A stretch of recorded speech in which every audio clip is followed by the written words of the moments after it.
Welcome back to my channel, everyone. This is the second video of the series that I'm creating right now, which is called How to Analyze a Text or Poem.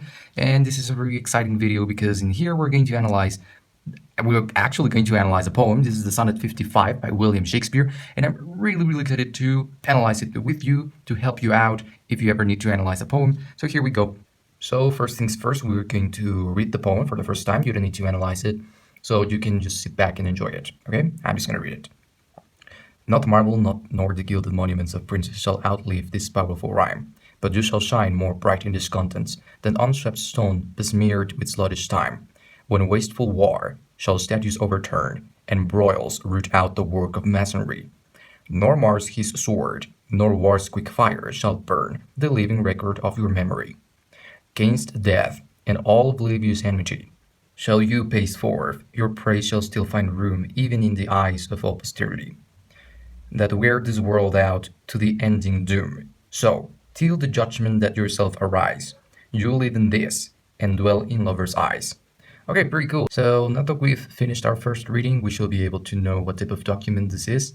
And yes, I know it's kind of patently, conspicuously obvious that, it says Sonnet 55 in here, so you can tell that it's a sonnet, but imagine that this wasn't here. So, how can you tell this is a sonnet? Okay, well, as we can notice in here, there are three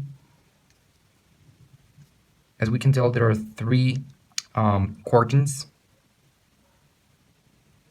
and there's a couplet in the end, okay, or a couplet, or however you want to call it. All right, so this is very specific of a sonnet. It normally has three quartans and a couplet. Now, something that is also really important is this has an iambic pentameter, which means that every second syllable is going to be accentuated or it's going to be stressed, okay? So in here, we're going to start here, nor marble, nor the gilded monuments, okay? Normally, it's going to have 10 syllables. Not marble, nor the gilded monuments, 10, all right? So this is definitely a sonnet, all right? Perfect. Now let's go to the theme. From the first reading, you should be able to tell what type of theme this is about, okay? So from my perspective, from my first reading, I noticed that this talks about monuments a lot, statues, monuments, and all that. So in my opinion, this is the main theme. It's about monuments and, yeah, that basically. The subcategory would be, in my opinion, to be destroyed. So the monuments being destroyed. So why? Because in here we have that they burn, that they are overturned, that they get dirty, okay? So all of that kind of, for me, contributes to the fact that monuments are very ineffective. They're not good, okay? It's kind of scathing monuments. All right, perfect. What types of feelings did I have? Well, for me, this is kind of a wake-up call. I feel like I was in the middle of a debate of why monuments are not bad and why rhymes are better. So that's what I feel. I was in the middle of a conflict, okay? Okay, so now we're going to go for the actual analysis. So you're gonna have to read it for the second time so you can understand it a little bit better. And we're gonna use this time a little bit of colors in order to separate the different types of vocabulary or anything like that. So let's begin with the first line, which says, not marble nor the gilded monuments. Okay, so everything that has to do with monuments and marble, I'm going to put it with orange, okay? So I'm going to underline, I'm going to highlight these two words, perfect. And now, what does it feel?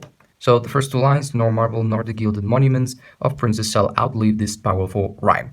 So now with purple, I'm going to underline everything that has to do with time, okay? Outlive. And with blue, I'm going to underline everything that has to do with rhyme. Now, what does this mean? Nor marble nor the gilded monuments of princes shall outlive this powerful rhyme. So the rhyme means the poem, this poem, or any poem as well. So pretty much this saying that, this is pretty much implying that marble and monuments are not able to outlive as good as the rhyme, okay? So pretty much it's saying that poems are better than monuments, all right? Why? Because they are eternal, okay? They are eternal, they outlive, okay? So poems are, eternal. There you go. Okay, so next line. But you shall shine more bright in its contents than unswept stone besmirred with sluggish time. So we're going to underline with blue this contents because it's referring to the poem, the contents of the poem. We're also going to underline stone because stone refers to a monument, okay? Then with red, I'm going to underline everything that has to do with negative vocabulary. So unswept, that it isn't cleaned. Then besmeared, okay? So, and sluttish. And yes, I know what you think sluttish is, but no, it actually means to be dirty or to be untidy, okay? So now we're gonna go for oh, by the way, here's also time, okay? So we have another bit of time. So what does these two lines mean? So this pretty much saying that, but you shall shine more bright in this contents. So pretty much saying that poems never lose, never lose their brightness. Okay, poems never lose their brightness. And on the contrary, as opposed to the statues who are unswept, besmeared, and sluttish. So pretty much saying that statues become opaque. They lose that brightness, okay? They become opaque. And also they become shabby, okay? Right? The next line, when wasteful war shall statues overturn and broils root out the work of masonry. So first we need to know what broils means. So broils pretty much means the riots, okay? Whenever there's war or a strike, this is pretty much a riot, okay? So now in here, when it says wasteful war, it means pretty much that it's destructive. When war hits a country or hits a place, it's normally very messy. It destroys the city, okay? So wasteful in there pretty much means that it's destructive, okay? Shall statues overturn? So he have another monument, statues, and then overturn would be a negative vocabulary in this case. Statues get overturned, get turned down, get destroyed, okay? And broils, so embroils root out the work of masonry. Masonry is like bricks. So pretty much is the bricks with which the statues are built, okay? So we're going to put this with orange as well. So what does this two line imply? So when wasteful war shall statues overturn, so pretty much it says that tempestuous and destructive wars can ravage and blast monuments out of existence, okay? So destructive wars can blast monuments away, okay? Great. And the next one, embroils root out the work of masonry. So this pretty much means that riots can destroy and tear down these monuments. So riots can tear down the monuments. Okay, so then we go to the next two lines, which is, nor mars his sword, nor war's quick fire shall burn the living record of your memory. So we can notice that there's war, there's fire, and it burns. And then we have the living record of your memory. I'm going to underline this with purple, which is time, because the living record of your memory kind of implies to remember something over time. Memory, it's something that you have to take into account whenever you consider time. Okay, so it's a living record of your memory. So now what does this mean? Okay, so the first one, so the first line pretty much implies that even the violence of war cannot destroy a written poem, okay? So nor mars his sword, nor war's quick fire shall burn. So not even the fire, war, and anything could burn or destroy a poem, okay? It's pretty much not possible. And then it also means that, and then the living record of your memory. So by living record, it means that there is a lot of copies of a poem.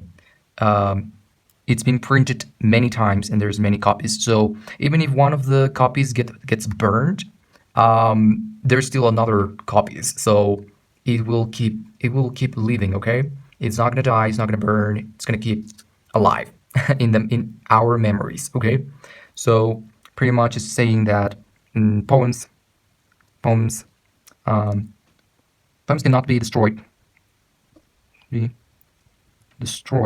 so poems cannot be destroyed, poems cannot be burned, and they will they will outlive in our memories.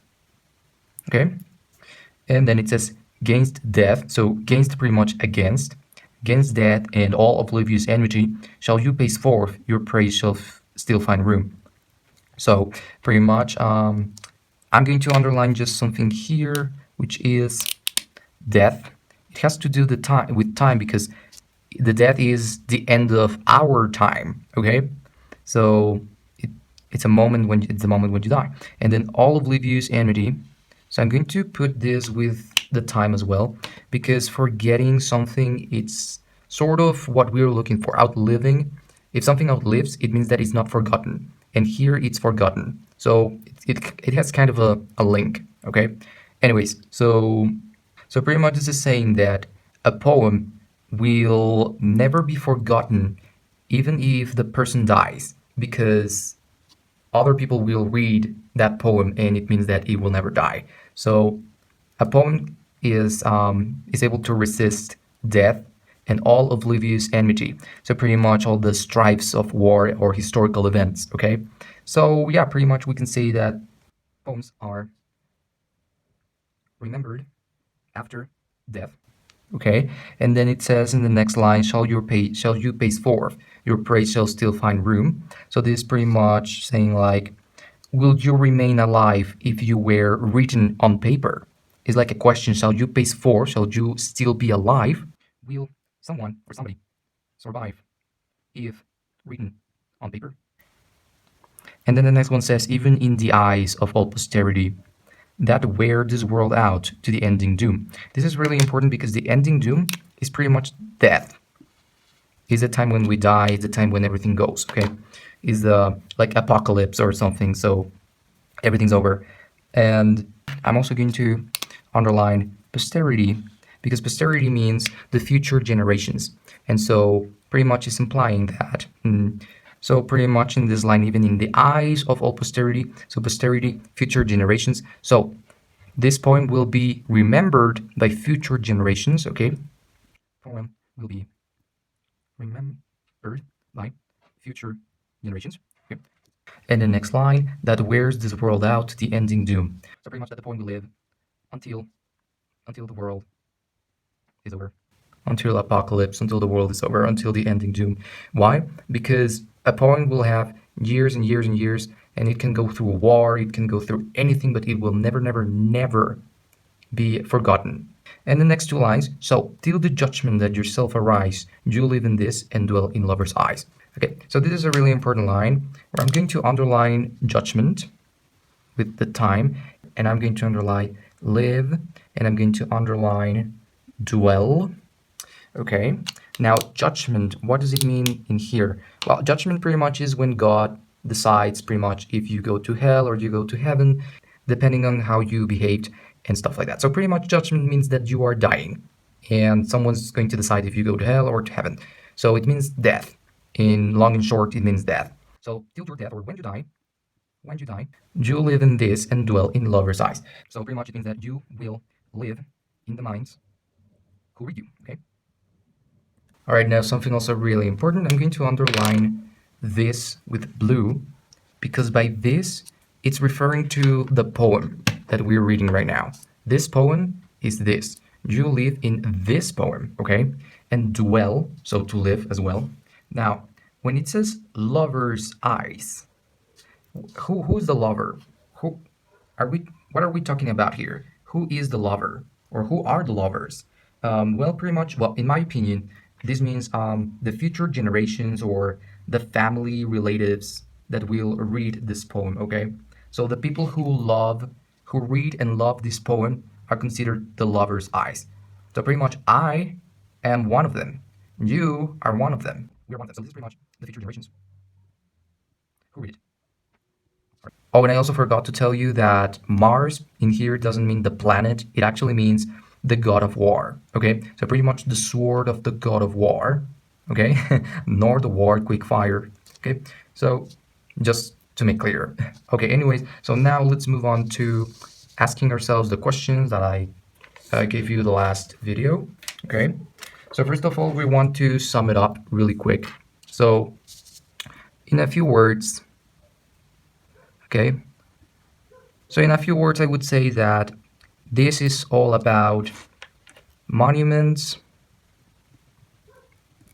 versus poems. Which one will win? Which one's better? Which one outlives? Which one's remembered by everyone? Okay, perfect. And so now let's go to what type of narration this is. Well, this is narrated in the second person of singular. We can see this by because it says you. Where else? You. So pretty much it's talking to us. It's talking to the audience. So it's coming from the author, from William Shakespeare, and he's talking to his audience. It's pretty much just deliberating what is better as if it was a debate. Okay. So narration is second person singular, and because there's the you all the way through to the text, and we can also see that this is a heterodiegetic. Okay. Author. Why? Because we know that William Shakespeare is pretty much telling the story. However, he's not the main character. He's not the protagonist. So let's go for the structure. So we can go by the quartans. There are 3 quartans, which means we're going to assign each quartan as a part of the structure. Okay. So for the first quartan, I would say that the first quartet is pretty much all about monuments are useless, monuments are ineffective, monuments lose luster. So pretty much is criticizing and scathing the monuments. Okay, we can see that this is a sort of thesis, which he wants to prove. He wants to prove that monuments are not good. So that is the thesis. Monuments are not effective. Then it comes the second quartan. Then the second quartan pretty much talks about says that monuments are easily destroyed and turned down and etc. So pretty much it's proving the point. It's he's giving an example,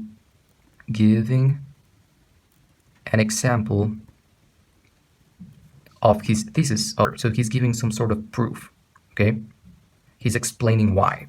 And then in the third quartan right here, we can see that he's talking about being remembered by future generations.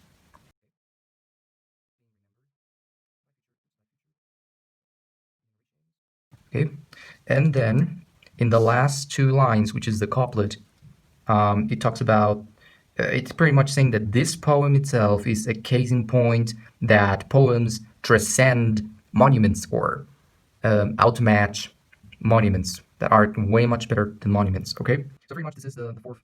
The couplet is pretty much like the final answer, like the answer to the thesis, is pretty much saying that yes, indeed, poems are downright better. And so now let's go to the main fields. What is the lexical field? Lexical fields. I noticed the main 4 fields is going to be monuments, which we highlighted with orange. There's also going to be, the rhymes or the poems, okay, which I underlined with blue. And then there's also the fact of time and death, which I highlighted with pink. Okay. And then there's war everywhere here, broils, war, etc. Okay, and Mars also. All of these war vocabulary. So those are my 4 lexical fields. Now, what is the tone?